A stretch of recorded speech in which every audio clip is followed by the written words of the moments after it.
live. I took a few days off. It's a big fight weekend, but I decided to bring on a special guest today. You know, a lot of controversy going around with him and his son. I wouldn't say controversy per se, but you know, they want to smoke. You know what I mean? And the guest I'm talking about is my man Brian Norman Sr. But we're gonna bring him in right after this. I got so much motherfucking design on right now.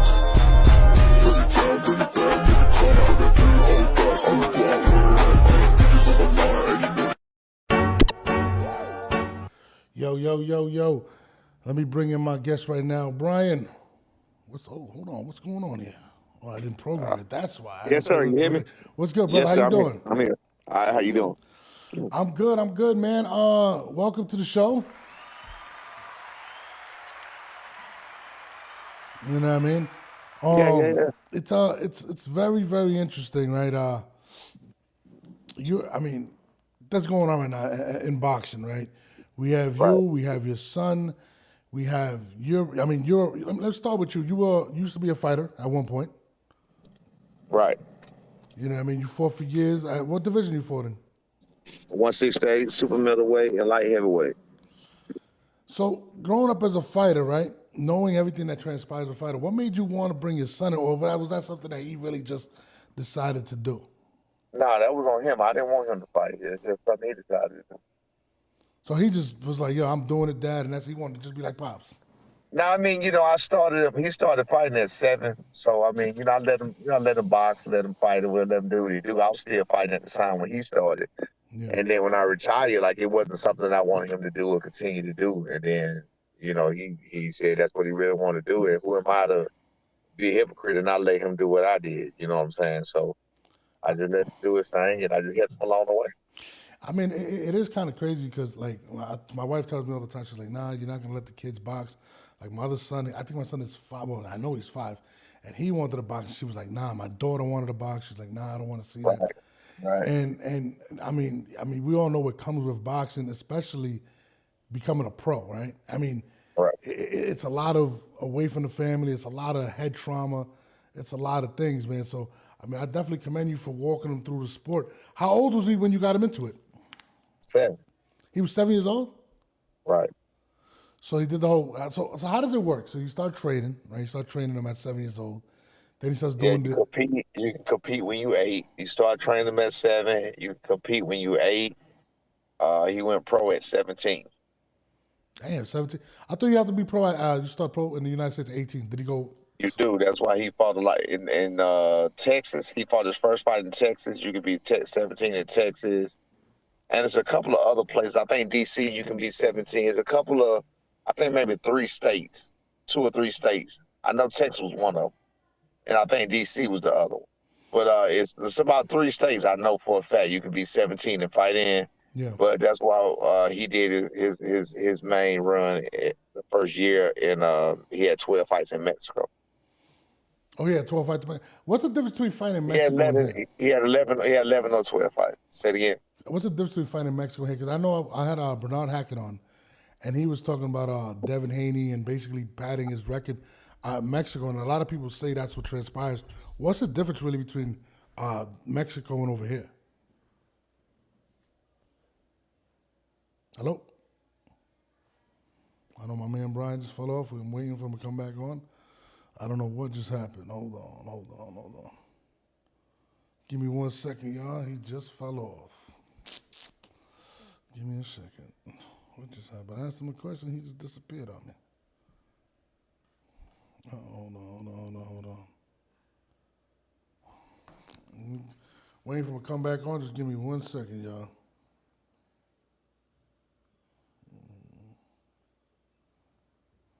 I think his phone just died. That sucks. Anyways, well, we got Brian Norman on right now. I'm waiting for him to get back on. But as we wait, Brian Norman has actually came out and stated that he needs to do a better job, basically, of how do I explain this? Hold on a second, guys. Of promoting himself, I'm waiting for him to Yeah. come. Hey, I hear you, Brian. I thought you left me, man. I thought I. Nah, my bad, man. My phone rung and everything went haywire. Damn. Hold on.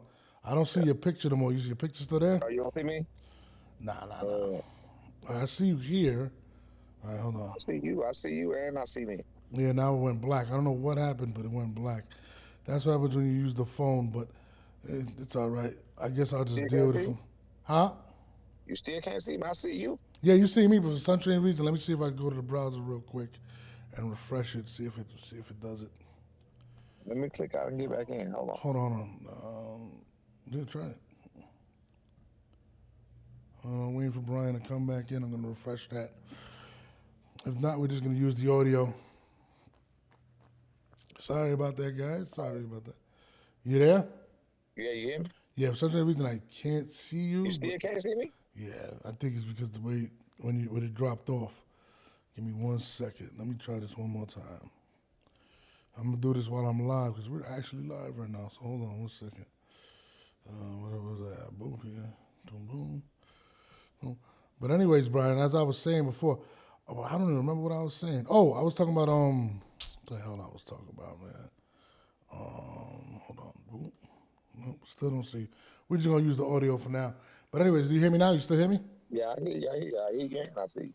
Yeah. So we were talking about Brian. Oh, I was asking, what's the difference? Because I seen Bernard Hackett. He was talking about his son. He was talking about Devin Haney, and he said Devin Haney padded his stats over in Mexico. What's the difference between Mexico and over here in regards to that?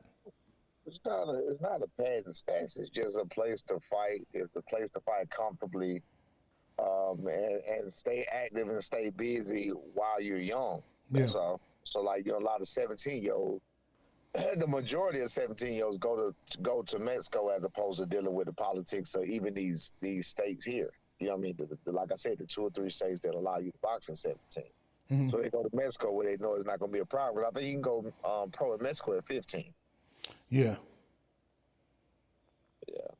I mean, boxing's interesting. That's why Canelo got so many fights. He was in Mexico. Yeah, he went pro, I think, like at 14 or 15 years old. 15 years old, right. Yeah, and it's kind of wild. And it's crazy because, like your son eventually becomes pro, and now he's, what, 26-0, right? 20 knockouts. And, they say he has a belt, right? He has one of the belts right now? Right. WBO. He's the WBO world champion. Now, I watched his Instagram recently, right? And his name started popping up recently because people have been wanting to see him fight Boots. And, but people saying that Boots has been ducking the situation or whatnot. I don't know. But Brian came out recently in a video and said he blames himself for not being as vocal and promoting himself, and that these are the things that he's going to change because he wants to get the big fights. When you seen that video, what was your take on that? I mean, I knew it was coming. He told me it was coming because I told him what it is. I told him, I watch and I stay in tune every day, all the time, and he don't at all. He don't pay the shit no attention. So I came to him and I told him, but he had already had a plan to do it. I came to him and I told him, I was like, look, these people acting like they don't hear me over here waving and screaming. I'm like, they keep wondering what's next for Boots, and he said all he want to do is unify. And I'm telling them, look, we got to fight in March, but right after that, we're free. Like, you can fight us. We'll fight you as soon as May. And it's kind of crazy because, Boots is getting a real big push right now, and it seems like he's having an issue in terms of what he wants to do, and he has a lot of pressure of becoming a star. And I did find it interesting that your son was like, you know what, if I want these big fights, I'm going to have to flip the switch and let people know I'm around. Because to be honest, and I'm just being real, I wasn't really too familiar with Brian at the time when I heard his name. And, a lot of people toot their own horn in order to get out there. But he kind of seems like he has a polar opposite personality when it comes to you. You seem like more the outgoing individual. Right.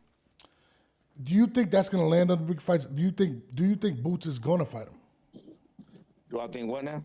Do you believe Boots will entertain the fight after March? Yeah, I don't. I mean, he don't really have a choice.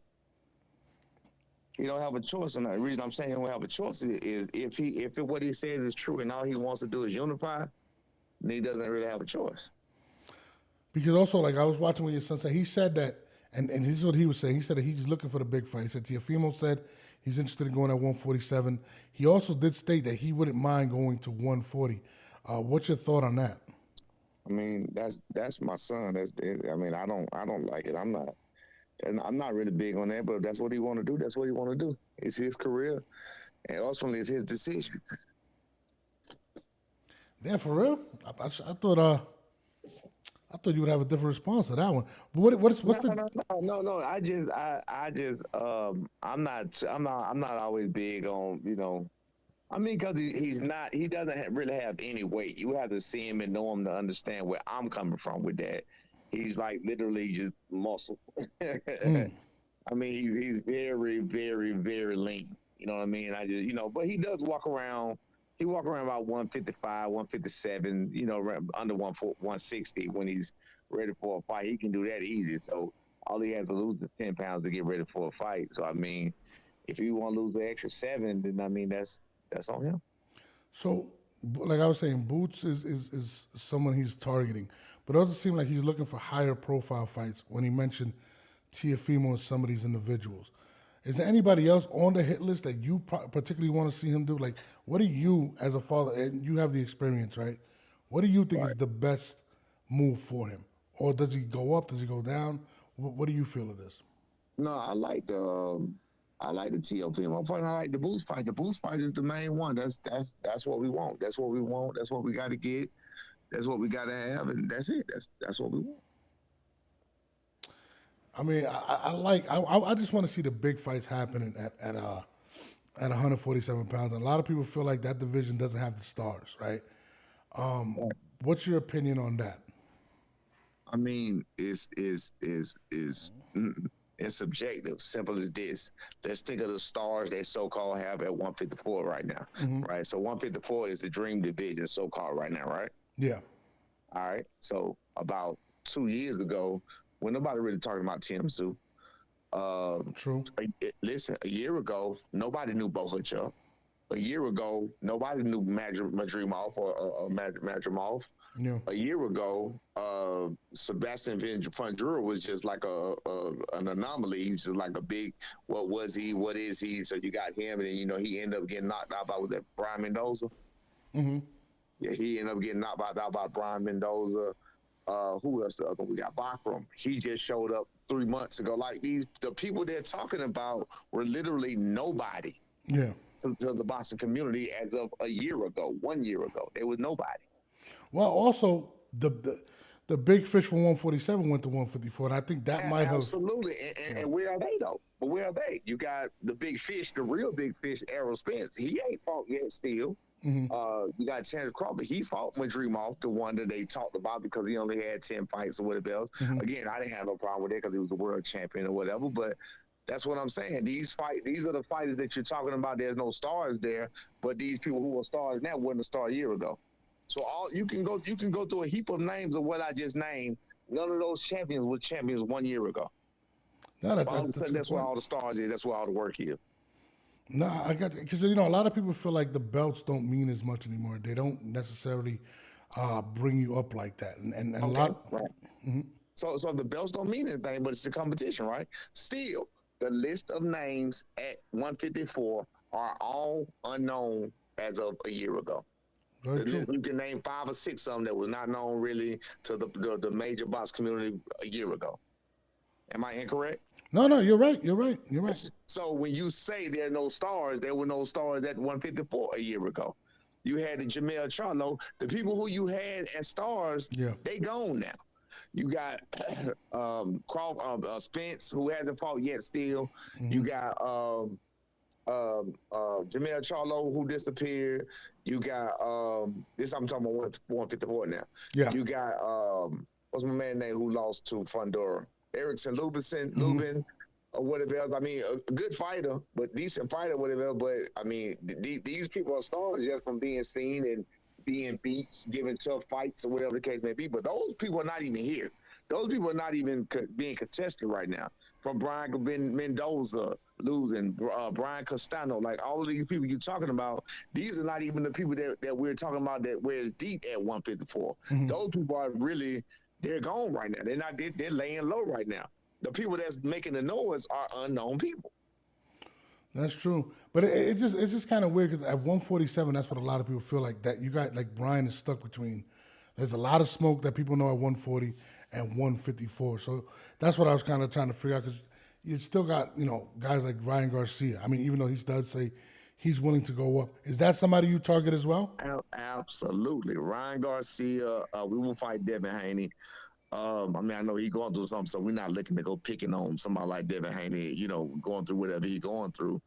I mean, that would be trying to pick on a weak link, so we wouldn't do that to him or kick a man while he's down or whatever. But if he was willing to go to 147 and he needed a fight, we would definitely be willing to fight Devin Haney.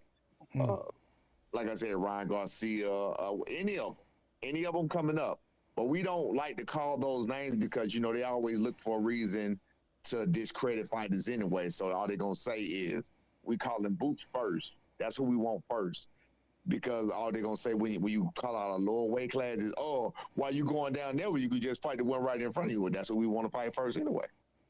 So we are in agreement with you. We want to take care of that guy right there, the one you said, the person who you said is the guy.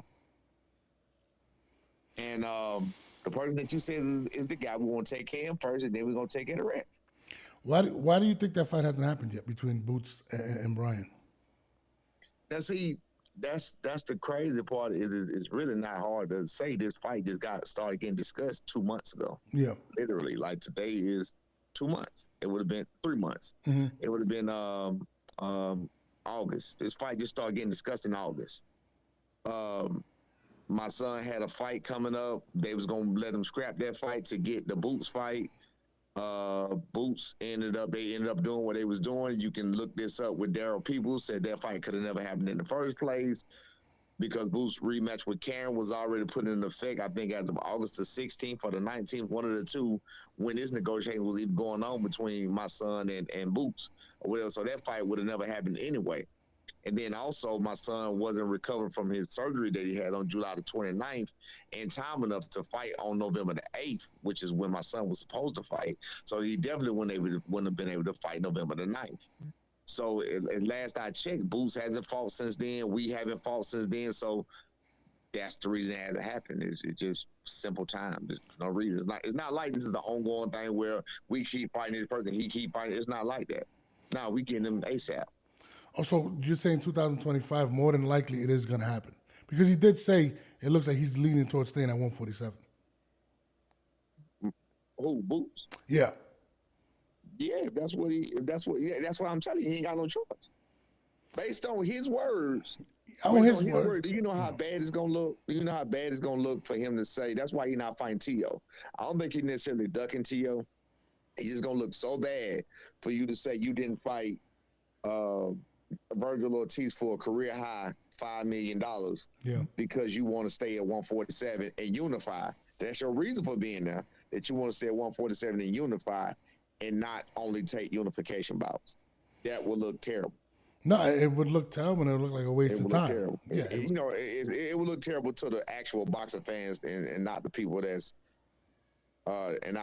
just want to be a man fan. But to the people who actually paying attention, it look bad for them. No, absolutely. But like you said something like if he doesn't do it because we've seen people step aside or take step aside money or be able to work around situations if that individual is that big of a threat. So that's why I was kind of asking, like, do you think he's really going to make it happen? Because he did say he wants to unify, but we've seen other things happen. That's what I'm telling you. He has no choice. As long as my son does what he's supposed to do come March, and does what he's supposed to do, we still, WBO, God willing, or whatever else, and we're sitting there waiting for the smoke. We want no other fight than him. So that's what it is. So all I'm saying is that's why my son said what he said. Yeah. Because I told him it need to be said. Okay, bro, you saying you want to fight in March or April? Well, how about you let's just push that back a little bit, and we can do it at the end of May/June. No, listen. I'm definitely wanting to see. I definitely want to see that fight. Yeah. I definitely want. I mean, I like Boots. You know what I mean? I think he's a really good fighter, and he's looking. I mean, I thought at first he was trying to be a star, and I know there's a lot of pressure on him, but he did also receive a lot of criticism for taking as many shots as he did in that fight. What was your assessment of his performance, and how would that translate between you and his son? No, it wasn't even it was simple as this right here. It was simple as he hadn't faced stiff competition. That was his first mandatory. That means mandatory meaning you didn't pick this guy. You didn't cherry pick this guy. So that's your first mandatory. That's your first one that they made you fight. The first one that they made you fight, even though you beat him all 12 rounds, the first fight, he still made you look amateurish. And then the second time he came and changed his game plan, whereas you should have came and changed your game plan and stepped your game up, you look worse against him. So I'm still trying to understand, the fact of you saying you're going to look better with better fighters when that's your best fighter that you was in the ring with, and you pull out tools when they need to be pulled out. You need to pull out everything you had with that guy there because that was the best fighter you were in the ring with. So even him, he can't even honestly say that he going to step up when his competition step up because that was his best competition, and he didn't step the game up. I mean, no, absolutely. That's what I'm saying. Like, I want to see the fight, right? I want to see how he fares against another champion. And again, he didn't look that great against. His name is Karen or whatever his name is. He not Karen. I forgot his name. He didn't really look that good. I want to see what transpires in that fight. Now, moving forward, Mr. Hackett, you was a pro back then, right? And Mr. Hackett. huh? Call me Mr. Hackett. Oh shit! I'm sorry, dude. I'm sorry. I'm all over the place right now. You have a fight coming up with Greg Hackett coming up. He was on my show and he had brung it up. He said you guys are fighting February 2nd, if I'm not mistaken. 15th. 15th. How did that come about? Just a lot of him talking trash and, talking noise and being upset. Just like the rest of these Philly guys, they upset the fact that we will fight Boots. We said we will fight Boots, and they upset about outside issues about terms and money and everything else. And as I just said, the fight could have never happened in the first place. But why didn't you take this and what? The fight would have never happened. Why? I don't understand why they're not hearing it. The fight would have never happened on November the 9th between my son and Jerron Ennis, no matter what. Per Darryl Peoples and per my son Hank. It would have never happened. Either way it go. So all of this, why you didn't take this and why you didn't take that. There are no more wives. Hey, but I gotta take care of some business, so I'm gonna have to cut this a little short. But I mean, there is no more wives, but that's what happened. Can you still hear me, boss? Yeah, I hear you, brother.